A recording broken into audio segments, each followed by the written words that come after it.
It is 8 p.m. and here are our top stories. Tired of the politics and fears of retaliation against teachers. It's the straw. This core request is the straw. A Dougco teacher of nearly 20 years is now questioning her loyalty to the district she's always loved. I love this building. It's been the dream job. I don't know if I can do it next year.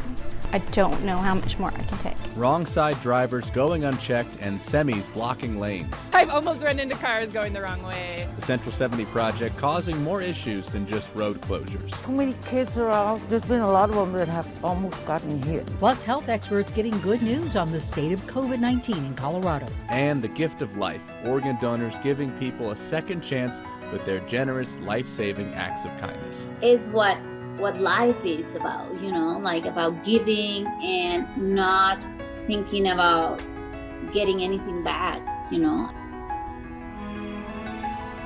Good evening and thank you for watching Denver 7 News on Local 3. I'm Ann Trujillo. I'm Danny New. Douglas County teachers wanted their voices heard, but now many say that they're being targeted. Today, the district felt compelled to send a public email saying they will not tolerate behavior that threatens, intimidates, or harasses our staff. But one teacher tells Denver 7's Jacqueline Allen it's too little too late, and she is now looking for another job. She joins us live in studio with their story. Jacqueline. And Danny, after nearly 20 years with Dougco schools, this teacher I talked to says enough is enough, and she no longer feels safe teaching in Douglas County. This book is called Yummy Yucky by Leslie Petroselli. Educational assistant for children with special needs in Douglas County schools, but says she felt the superintendent was treated unfairly. So on February 3rd, she took a personal day to rally with hundreds of other teachers. Then she got an email saying the district was going to publicly release her name. Turns out the request for the names was eventually withdrawn, but the damage was done. I felt scared. I felt threatened. I felt betrayed. I really felt like it was retaliation for trying to have my voice heard. Lois says she does not think she will be returning to Dougco next year. We have learned one attorney actually sent a letter to the district this week saying if those names were released and one teacher was hurt, the district would face legal consequences. And we'll have more on that tonight on Denver 7 News at 10. Reporting live, I'm Jacqueline Allen, Denver 7. Thank you, Jacqueline. And School Board President Mike Peterson also confirmed he reached out a few weeks ago to one-time interim superintendent Erin Kane to ask if she would be open to applying for the superintendent position if it became available. Kane currently serves as the executive director of Schools for American Academy, a charter school that we profiled last summer when it announced that it would not be requiring masks for the fall semester. We should note that Kane insisted at the time that she was not anti-mask. Today, Kane said that she was honored to be asked about the superintendent position, but that, quote, the hiring process has only just begun, so the speculation in the media and on social media is extremely premature, to say the least, adding, quote, an entire process has to take place, end quote. And to put that process in perspective, the district's current agenda has them voting on superintendent finalists 1 week from today. And Adams 14 has released an audit that it claims demonstrates poor practices by its previous management company. Tonight, we are putting those claims and what they do or don't demonstrate in context. Now, the report shows MGT Consulting paid vendors a total of $495,000 and sometimes spent more than was originally agreed upon. And in some instances, the audit suggests those vendors were performing services that MGT was hired to perform itself. The state board should just leave this district alone. This school board, as well as its leadership, might have a significant mess to clean up. Might have to take a look at how MGT A14 has run this district, where the holes are in the dam, have to plug up those holes. Now, MGT Consulting was brought in to correct several years of poor performance in Adams 14. The district has previously said it would welcome another management company, and they may be forced to do just that. MGT has already exited its agreement with the district, believing this relationship has run its course. The State Board of Education will meet in April to determine whether Adams 14 is in good enough shape to run its own affairs, I should say. Now, excluding the 2 years spent in a pandemic, Adams 14 has a track record that includes some of the lowest scores of any district in our state. 8 out of 10 students are not reading at grade level. As for the audit, the state board said it only received it today despite multiple requests for an advance copy. However, Education Commissioner Katie Anthus noted the report does not appear to provide conclusive evidence, but instead simply directs the district to review its contracts. Colorado's Secretary of State Jenna Griswold is once again suing a county clerk, but this time in Elbert County. The lawsuit requires Clerk Dallas Schroeder to explain why he allegedly copied and distributed images of voting system hard drives. Schroeder has had weeks to explain his actions and has not yet done so. Griswold also wants to force him to retrieve all election copies and allow the Secretary's office to inspect them. They broke open the voting equipment while on the phone with two people associated with Mike Lindell, took out the hard drives, put it into a forensic neo-imager provided to him by a third party, took 2 copies of the voting equipment. We know where one copy is. It's with an unauthorized person. And then he says the second copy is with just a quote private attorney. So we need to both make sure that copies of voting system components are not in the hands of unauthorized people. We reached out to Schroeder to offer him a chance to tell his side of the story, and so far our request has gone unreturned. Work is still underway for the $1.2 billion Central I-70 project in Denver that began just over 3.5 years ago. Now neighbors living near York Street are tired of the closures and detours moving through their community.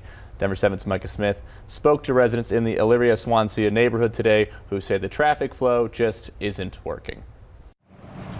Navigating your way around Josephine and York Streets in Denver's Elyria-Swansea neighborhood can be a difficult task.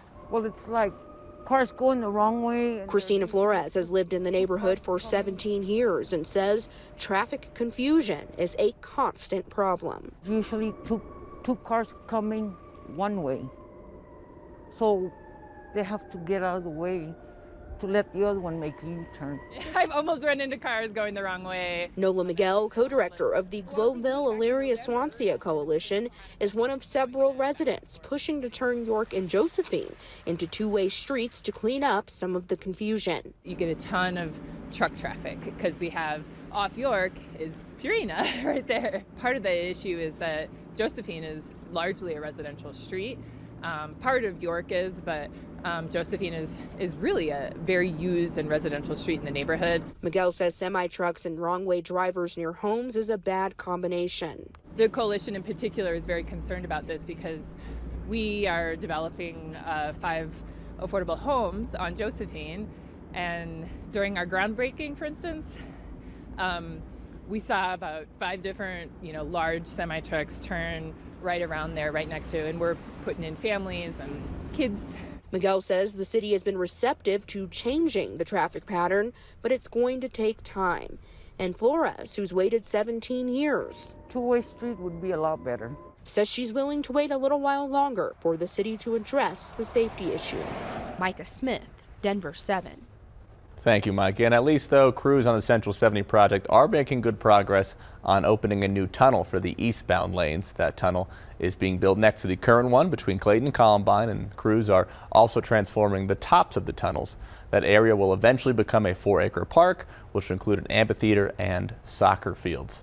Work on the second tunnel and the final traffic configuration should wrap up by late 2022, and then the park is expected to be finished in 2023.